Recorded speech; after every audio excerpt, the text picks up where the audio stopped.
Just to clarify things, and so people understand, you've got sprint pigeons and some middle distance to long distance to long distance pigeons.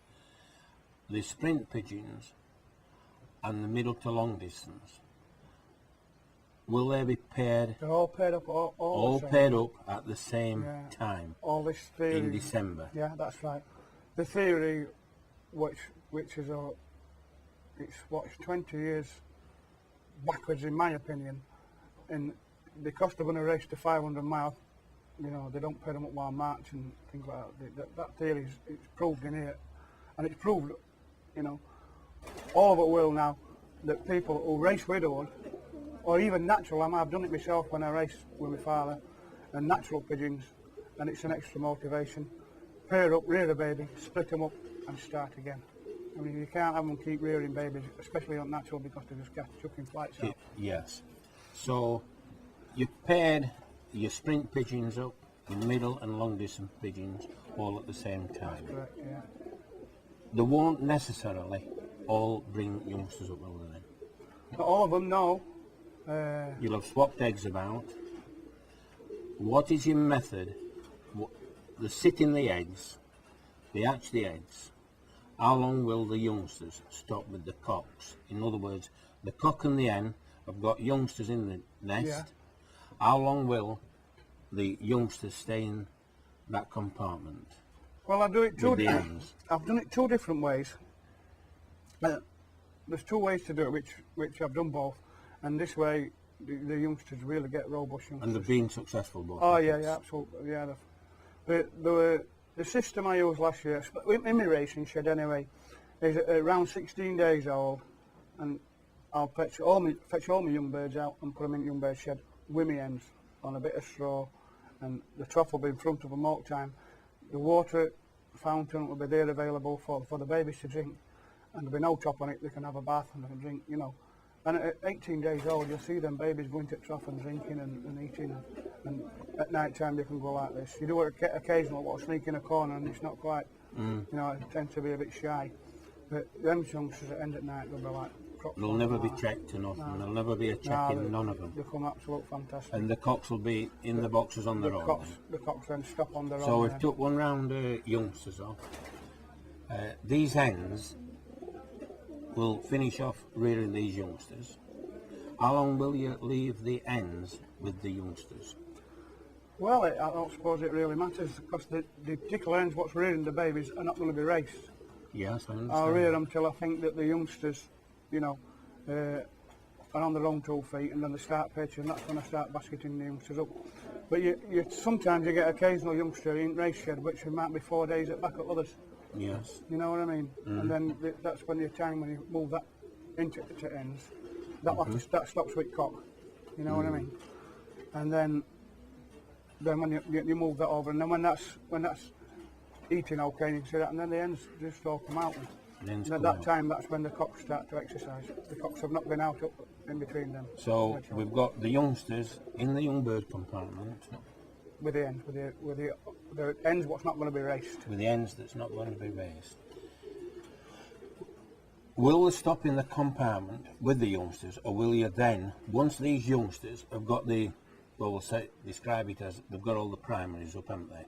Yeah. In other words, they're fully developed, they look nice youngsters.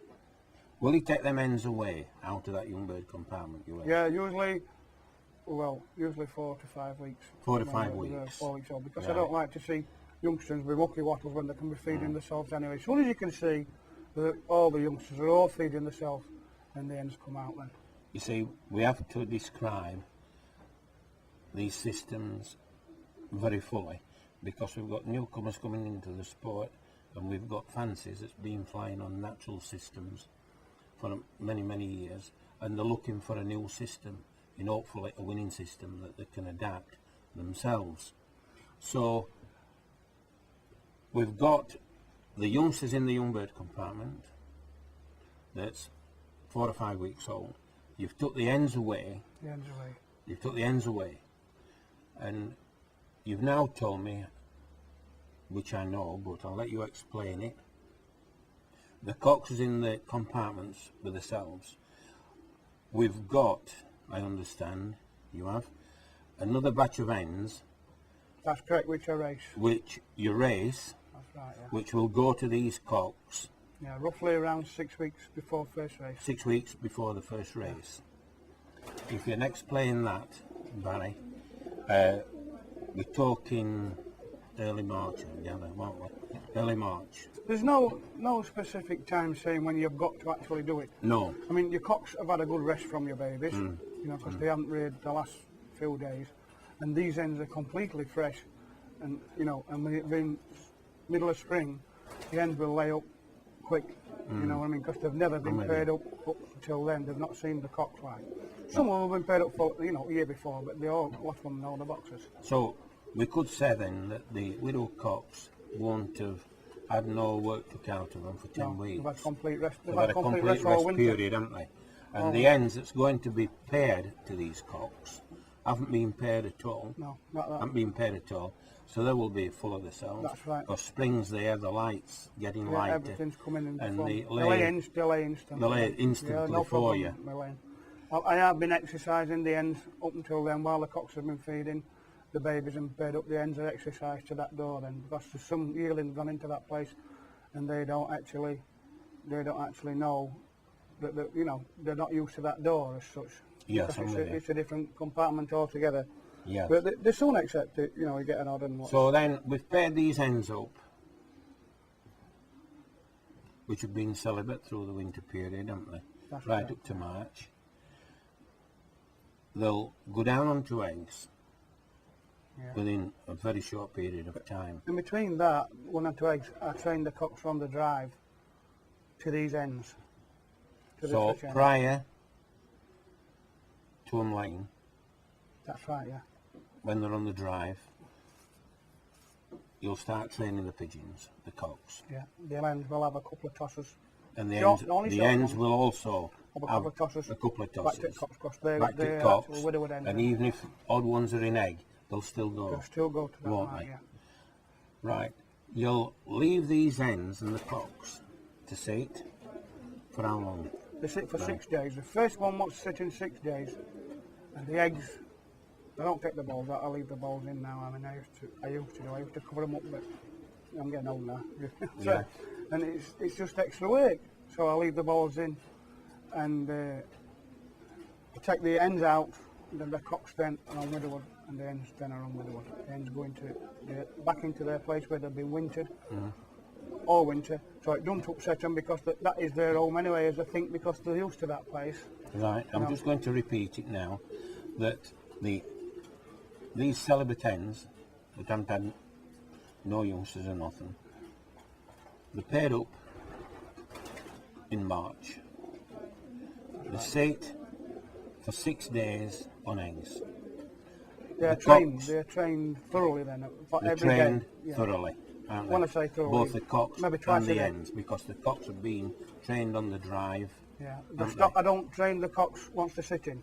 Once they're sitting, They stop the training. cocks stop training, but the hens The hens then will be I trained try and get them as far as I can, as far quick as you can, possible. Yeah. up to about 35 mile a gather. Yes, if I can get a 40 mile on a good day, I will do. You will do. So they've been sitting for 6 days on eggs. You'll take the eggs out. You leave the nest bowl in, Yeah, and you take the hens out. that's correct. Yeah, yeah. You put the hens in the widowwood hen section, Yeah, in the section where they're going to. which is at the end. Yeah. That is And their home actually. What they've had, you know. They've had that home all prior winter. to being They've had it paired all up, winter, haven't yeah. they? And these hens won't have been flying out, as you stress, you know, because Yeah, they won't well, have had much exercise, will they? Yeah, but the hens do start to fly out on good days. You know, back end of January, to get them in somewhat like a bit of a condition. You know, You'll build condition up Yeah. into them. because the hens by then they all have molted the flights through and everything's okay. So Everything's you know, right. so I just start to let the hens out. Within a week of them going out, they'll be going like a swarm of bees. They all stick together. Stick and together. You'll get them done in an hour, Really an hour going, and a half. really right, fit, in other yeah. words.